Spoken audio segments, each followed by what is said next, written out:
The sound of papers scattering across our imported marble floor echoed through our penthouse living room. I watched years of careful documentation flutter around me like expensive confetti while my husband, Michael, stood over me with that familiar look of smug superiority. "Really, Rebecca," he said, adjusting his Rolex. "You thought you could just walk into my office and accuse me of fraud? With what evidence? These?" He kicked at one of the fallen folders. "No one's going to believe the trophy wife who spends her days planning charity galas. My name is Rebecca Sterling, and at 34, I was about to destroy the man I'd been married to for 8 years. Michael saw what he wanted to see, a beautiful former model who'd given up her career to be the perfect corporate wife. What he didn't see was the economics degree from Penn, or the 2 years I'd spent in forensic accounting before meeting him. "You're right," I said, keeping my voice steady as I knelt to gather the scattered papers. "What was I thinking?" He laughed, already dismissing me as he pulled out his phone. "I have a meeting downtown. Clean this up before the housekeeper sees it. And Becca." He paused at the door. "Let's not have this conversation again. Stick to what you're good at, looking pretty and keeping my social calendar in order." The moment the elevator doors closed behind him, I stopped picking up papers and instead pulled out my phone, sending a quick text to my sister Lauren. "It's time. Meet me at the usual place in an hour." Then I walked to our bedroom, straight to my jewelry box. The antique locket that had belonged to my grandmother hung innocently among the expensive pieces Michael had given me over the years. He'd never understood why I insisted on wearing such a simple piece to important events when I had millions in diamonds at my disposal. I opened the locket now, carefully removing the tiny flash drive hidden behind the old photograph. 8 years of evidence meticulously collected and backed up, all stored in something he'd dismissed as sentimental junk. The cafe where I met Lauren was deliberately chosen, small, cash only, and far from Michael's usual haunts. My sister was already there, her laptop open and ready. "You finally confronted him," she said as I sat down, no preamble needed. "We've been planning this for months." I nodded, pulling out the flash drive. He reacted exactly as we expected. Condescending, dismissive, certain I couldn't touch him. Lauren's fingers flew across the keyboard as she began downloading the files. "Does he have any idea how long you've been watching him?" "No," I said, wrapping my hands around a cup of coffee. "He still thinks I spend my days getting manicures and planning his precious charity events." The truth was far more complex. I'd discovered Michael's fraud almost by accident, 3 months into our marriage. A misfiled document, a series of numbers that didn't add up, and suddenly I'd seen behind a curtain of his real estate empire. At first, I'd been in denial. Michael Sterling was one of Boston's most respected developers, known for transforming struggling neighborhoods into luxury properties. His company, Sterling Development, was worth hundreds of millions. Surely I was misreading the documents. But then I started paying attention, really paying attention. The community improvement projects that mysteriously fell through after he'd received government grants. The historic buildings that suffered convenient accidents right after he purchased them at low prices. The string of shell companies that seemed to exist only to move money between accounts.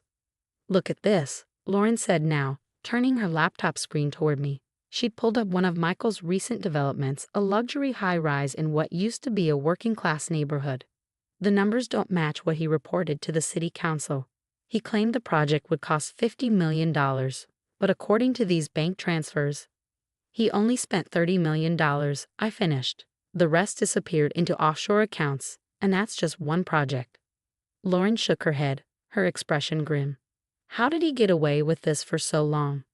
"Because he's careful. He spreads the fraud across multiple projects, multiple companies. Unless you're looking at the whole picture, each discrepancy seems minor." I took another sip of coffee. "Plus, he has half the city council in his pocket. Amazing what regular charitable donations can buy." My phone buzzed. A text from Michael. "Dinner with the Andersons tonight.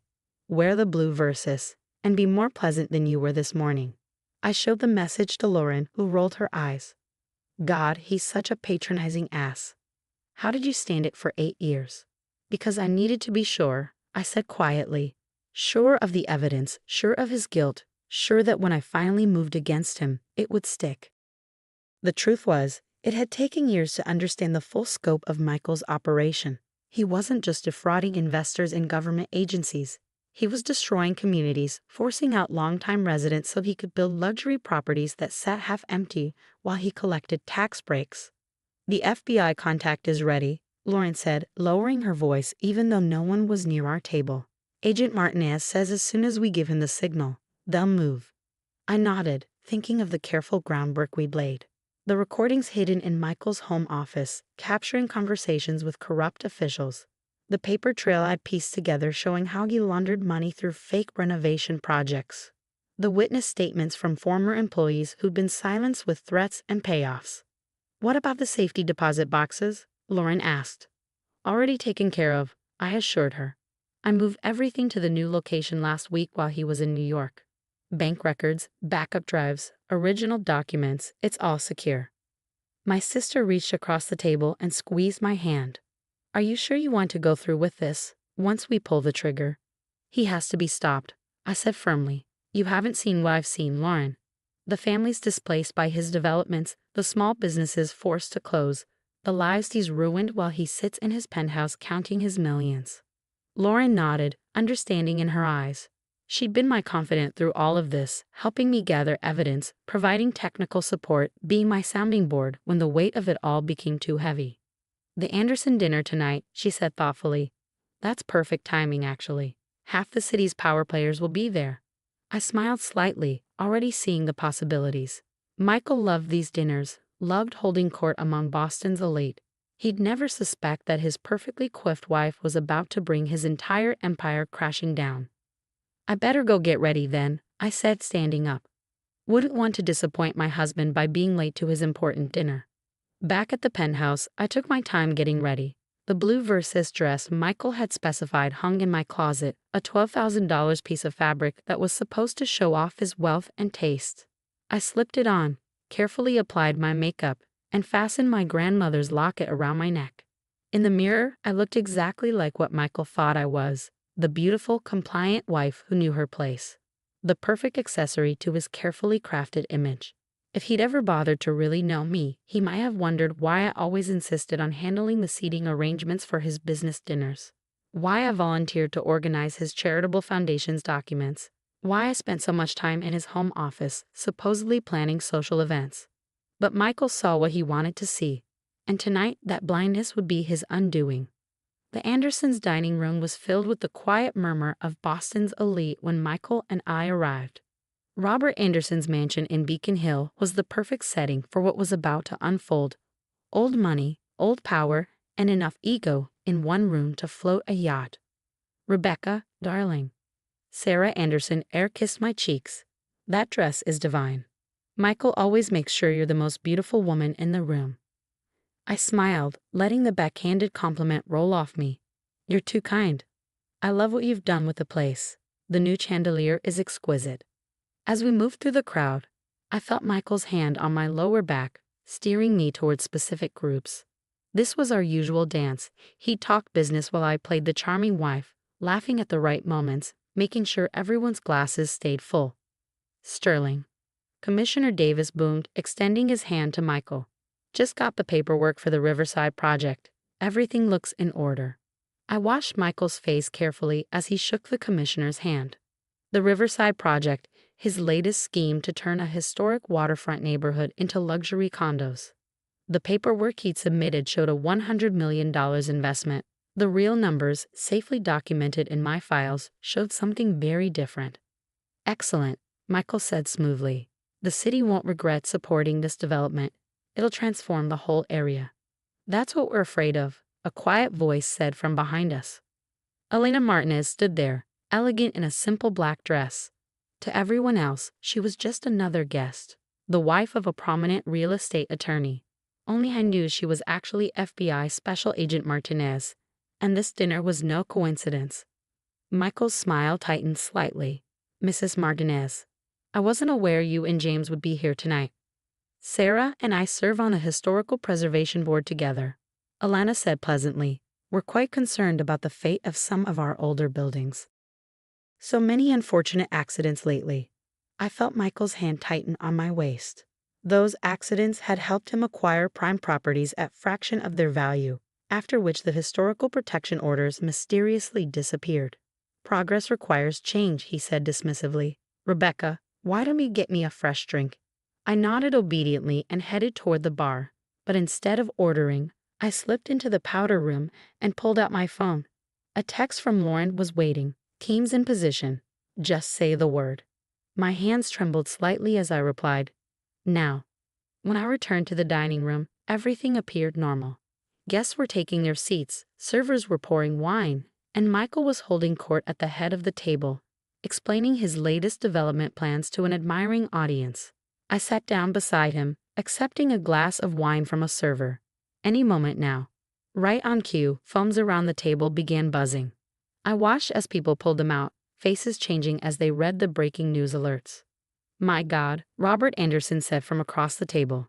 Michael, is this true? Michael frowned, reaching for his own phone. I saw the exact moment he read the headline. Sterling gewild under federal investigation for massive fraud.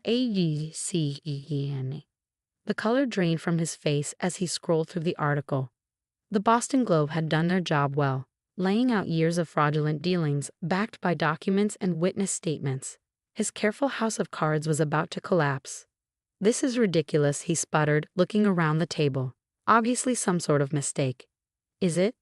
Elena Martinez stood up, pulling out her badge. Michael Sterling, I'm Special Agent Martinez with the FBI. We have a warrant for your arrest on multiple counts of wire fraud, money laundering, and conspiracy. The dining room erupted in chaos as more agents entered. I sat quietly, sipping my wine as Michael was read his rights in front of Boston's most influential citizens. You? He turned to me, realization dawning in his eyes. You did this. I met his gaze calmly. No, Michael. You did this. I just made sure everyone would know about it. You stupid bitch, he snarled, lunging toward me, but agents quickly restrained him. You think you can understand my business? You're nothing but a trophy wife. I finished for him, standing up. That's what you wanted, isn't it? Someone beautiful and seemingly simple who wouldn't ask questions about where the money came from or why those historic buildings kept having convenient accidents. I reached for my locket, opening it to reveal the empty space where the flash drive had been. But you never bothered to look past the surface. Never wondered why I was so interested in handling your paperwork, organizing your files. You just assumed I was decorative, like everything else in your life. The room had gone silent, watching the scene unfold.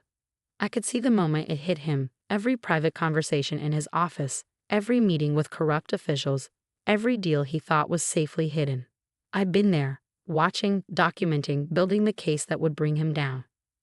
Mrs. Sterling, Agent Martinez said formally, we'll need you to come in tomorrow to make a formal statement. I nodded, gathering my clutch. Of course. I have all the documentation you'll need. Bank records, property assessments, evidence of bribes. 8 years worth. 8 years. Michael's voice was barely a whisper. You've been planning this for 8 years? No, I corrected him. I've been gathering evidence for 8 years. I started planning this the day I found out you were destroying people's lives to build your empire. The day I realized that the man I married was nothing but a fraud in an expensive suit. As the agents led him away, I turned to the stunned dinner guests. I apologized for disrupting the evening. Sarah, the salmon was lovely. The next few weeks were a whirlwind of depositions, interviews, and legal proceedings. Michael's empire began to crumble as investors pulled out and projects were halted. The evidence I gathered was damning, not just of him, but of numerous city officials and business partners who had enabled his schemes. Lauren helped me move out of the penthouse, into a modest but comfortable apartment far from the luxury high-rises Michael had built. What will you do now? She asked as we unpacked boxes. I smiled, pulling out my diploma and CPA license, things I'd kept hidden for years. I'm thinking of starting a consulting firm, helping small businesses and community organizations protect themselves from developers like Michael. Maybe do some forensic accounting on the side. The trophy wife turning corporate watchdog, Lauren laughed. I love it.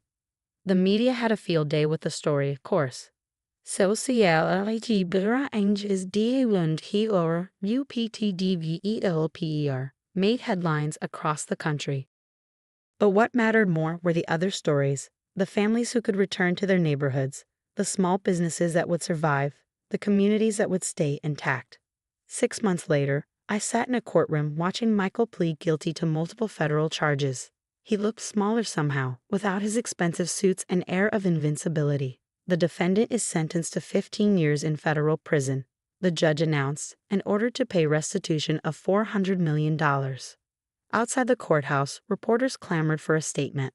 I thought about all the times I'd stood beside Michael at press conferences, playing my part as the silent, beautiful wife. Mr. Sterling's crimes weren't just about money, I said into the microphones. They were about power, about the belief that wealth makes you untouchable. But no one is above the law, and no one should be allowed to destroy communities for profit. Later that evening, I sat in my new office, looking out over the city. My consulting firm was already gaining a reputation for helping expose corporate fraud and protecting community interests. The phone rang. Another potential client seeking help. As I reached for it, my grandmother's locket caught the light. I touched it gently, thinking of how such a small thing had helped bring down an empire. It reminded me of something my grandmother used to say. The most dangerous weapon against evil is the truth, carried by someone everyone underestimates. Michael had built his world on lies, seeing only what he wanted to see. He'd wanted a trophy wife, so that's why I let him see, never realizing that sometimes the most effective weapon is the one hiding in plain sight.